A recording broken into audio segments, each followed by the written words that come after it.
Check this out. The martial arts is a popular media genre, much like westerns, horror, romance, and so on. And like most movie genres, it has its ups and downs, its peaks and valleys. But for me, there are really two major eras in the martial arts genre. The first era being in the 1970s. But wait a minute, let me give you some background information first. Karate, judo, and jiu-jitsu have been in the movies since the late 1940s. James Cagney's film Blood on the Sun heavily featured judo. I also remember watching reruns of that classic 1950s TV series Peter Gunn, and there were at least 2 episodes that featured, let's just call it karate. One episode was about a guy who had developed his hand so much that it was very lethal. He could smash through doors and even break bricks and what have you. And this is something that in the series, or in the show, in the episode, this is something that he learned while he was in the military. And I don't remember if it was in Japan or Korea or where, but it was something that he learned in the military overseas. Another episode had this short guy who knew karate, and he would beat the schnoogies out of all these people that were messing with him. And this is something that he learned when he was overseas as well. They never really called it karate or what have you, but you got the idea. The legendary Ed Parker made appearances on The Lucy Show and other classic TV shows. Fred Flintstone did judo in a horribly racist episode. And of course, we had Captain Kirk, but we said that Captain Kirk really did something that we called Kirk Fu. Then of course, we had the Green Hornet TV series with Bruce Lee. And that really opened the door wider for the martial arts. You started to see episodes of different TV series that either included him, shows like Ironsides, and of course Longstreet, or there were various series that may have had a protagonist in it that knew judo or karate. Like, I think I believe it was in an episode of The Rookies. There may have even been an episode of The Mod Squad that did the same thing. And let's not forget the TV series that really put the martial arts out front. Even if the main character, well, not the main character, but the actor portraying the main character wasn't really a martial artist at the time. I'm, of course, talking about the TV series Kung Fu, featuring David Carradine.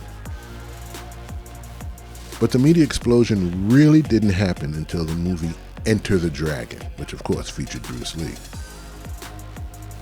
Now, the movie King Boxer, or as it was called here in the U.S., Five Fingers of Death, actually gave birth to the martial arts genre here. It was really the first one that we ever saw. And then, of course, Bruce's 2 movies, The Big Boss, or Fist of Fury, as it was called here. And then, of course, ironically, Fist of Fury, which was called here The Chinese Connection, pushed the genre's popularity out to a much larger audience. And of course, that was one of the reasons that led Warner Brothers, a major Hollywood studio, to produce Enter the Dragon.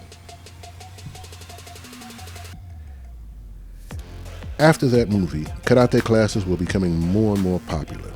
Martial arts trade magazines such as Inside Kung Fu and Black Belt and so on, well, their sales went way up.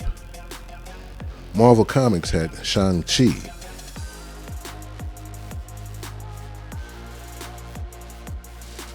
and Iron Fist.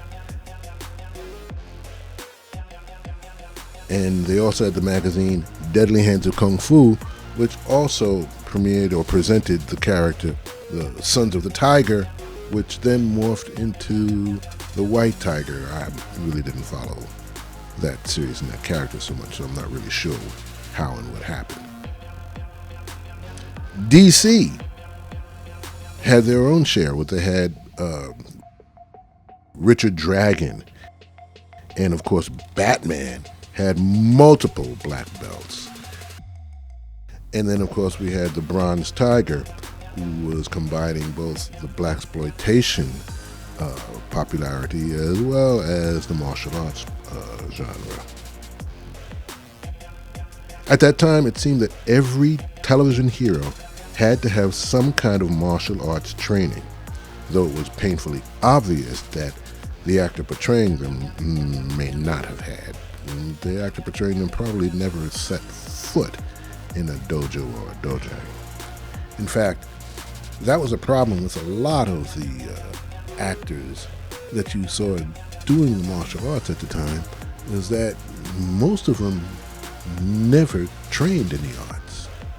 However, during that time, we had a small number of black martial artists that made appearances on the big screen. Of course, there was Jim Kelly from Enter the Dragon, and then Black Belt Jones and some other movies. But Jim Kelly's films rarely featured him fighting against another competent martial artist. It was usually him against a number of different opponents. But no matter what, you have to give him credit because he was pretty much the first. And when you're the first at something, especially in Hollywood, quite often they really don't know what to do with you. And I think that's the problem that happened to Jim Kelly. We also saw Master Ron Van Cleef. And even though his title, The Black Dragon, was in the credits, the films rarely featured him. He was usually a part of a group, a school or something, and they were trying to do something and fight against something, something like that. But since his films were made in Hong Kong, the choreography and the camera work was very, very different from what happened in Hollywood, and therefore was much more exciting. Plus, he was usually pitted against another martial arts star, or a rising star, if you want to call it that. And then, because of that, the fights were that much more exciting and more dynamic, combined with, again, the camera work and the choreography. Carl Scott was another black man that went to Hong Kong and appeared in a number of films. And again, he was not the star, but he had a featured or prominent role in those movies. Question that comes to mind is, why didn't these guys really transition into Hollywood films? I'm talking about Grandmaster Ron Van Cleef and Grandmaster Carl Scott. You really didn't see them in a lot of Hollywood films or TV shows. Well, now we get into the 80s. And in the 1980s, things were slowly starting to change. There was Steve James, but again, his career as a martial artist in the media really didn't fly very high.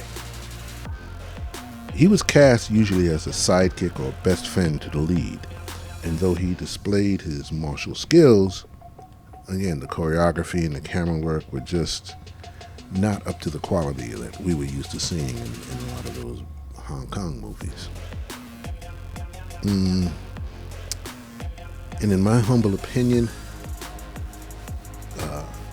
Steve James, probably his most famous role, the role he's best known for, was from the comedy movie I'm Gonna Get You, Sucker.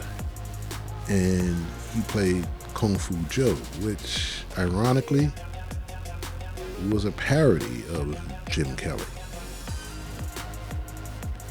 Then in the 80s, we had that second martial arts genre explosion. And that happened with Ralph Macchio and Pat Morita's The Karate Kid. That movie, some people would say, almost started to create an industry, because when that movie came out, a lot of karate schools opened up. And also what happened is a lot of the schools' focus changed from adult focusing to kids classes. And slowly a lot of them moved away from teaching combat or fighting techniques to focusing more on health and fitness and wellness and that kind of thing. Television movies, they both, adopted that Karate Kid formula, where suddenly a lot of the movies and TV shows were kid-friendly or kid-centric, where the kids were, the martial artists that were whooping butt, so to speak.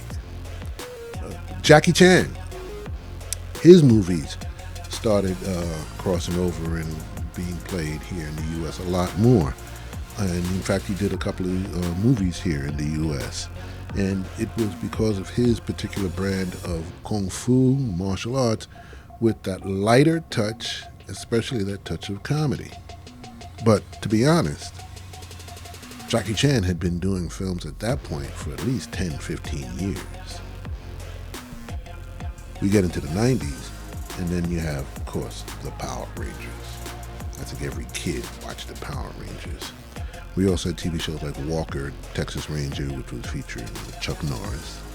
And there was even a Saturday morning TV show featuring tournament fighters in a fantasy setting. Wesley Snipes was doing karate in his movies like Passenger 57. And then Michael Jai White and some others started emerging onto the scene. But the path was cleared to a degree by Jim Kelly, Ron Van Cleef, Carl Scott, and Steve James. And I have to call these warriors of bronze and fire.